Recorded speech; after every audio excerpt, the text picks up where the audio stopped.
What's going on, friends? Logan Myerz back here for Cinephellas.com doing another 31 Days of Horror. It's a huge month for horror movies for us, and a lot of movies that I'm going to be diving into, watching for the first time. And tonight, I'm going to be talking about a movie I just watched for the first time by A24, one of our favorite companies in the entertainment business, always putting out unique and original films. We're good friends with A24, and we love everything they put out. But this film from 2015 flew under my radar. I remember hearing about it, but I didn't really see many reviews about it. And that was up until recently. People were talking about this movie in the horror movie Facebook group I'm in.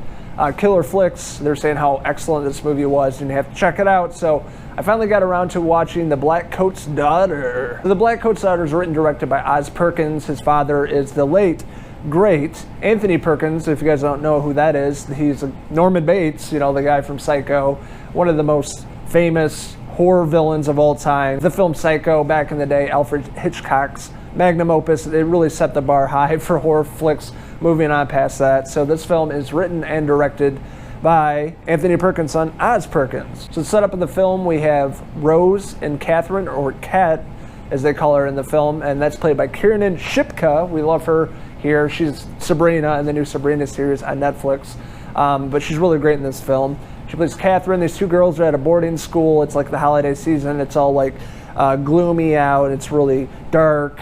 Color scheme because it's winter. It's holiday break. Everybody's leaving this boarding school to go home for the holidays.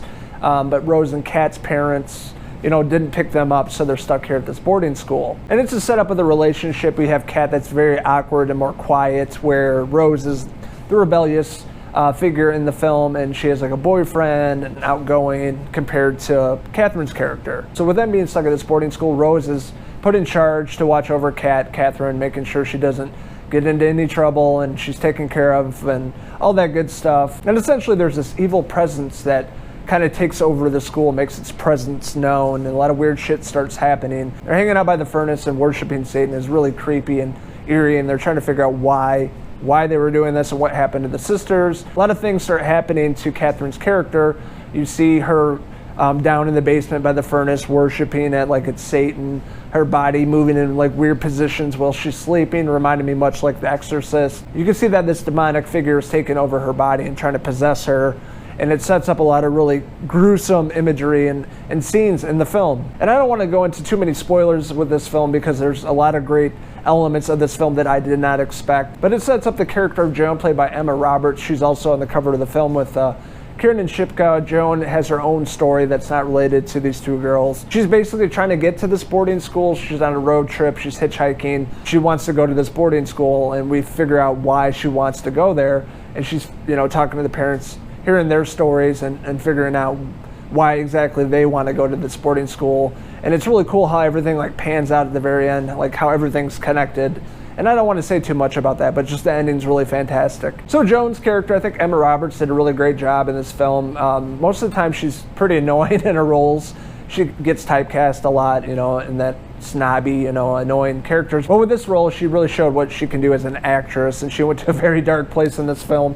And seeing her character from the beginning to the end of the film, like I was saying, ending up at this boarding school and how it intertwines with, Catherine's character is really, really interesting, really fantastic. It's something I didn't really predict how this movie would end. But with The Blackcoat's Daughter, there's a lot of really scary imagery in this film. The way it was shot, the overall tone, the atmosphere of this movie is really dark. It really sets up a really great vibe for the winter season, the holiday season, throwing in the elements of, Satan, demonic worshiping, and entities and things like that. It really worked well together. And I think Oz Perkins did an excellent job directing and writing this film. This is definitely an original movie I've never seen before, and I really appreciated that. And it's rare these days to have original concepts in Hollywood and making films, but this is definitely something I haven't seen before, and just the way everything worked out in the end and connected.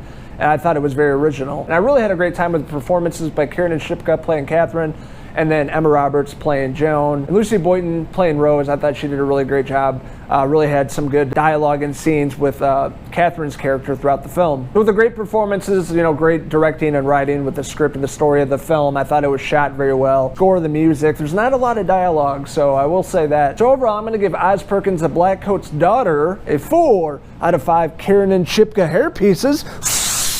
Did you guys check out the Blackcoat's daughter? What did you like about it? What didn't you like about it? Let us know in the comments below, and don't forget to hit subscribe. This is Logan Myerz signing out with Kiernan Shipka and Emma Roberts. Until the next 31 Days of Horror movie review. Cheers!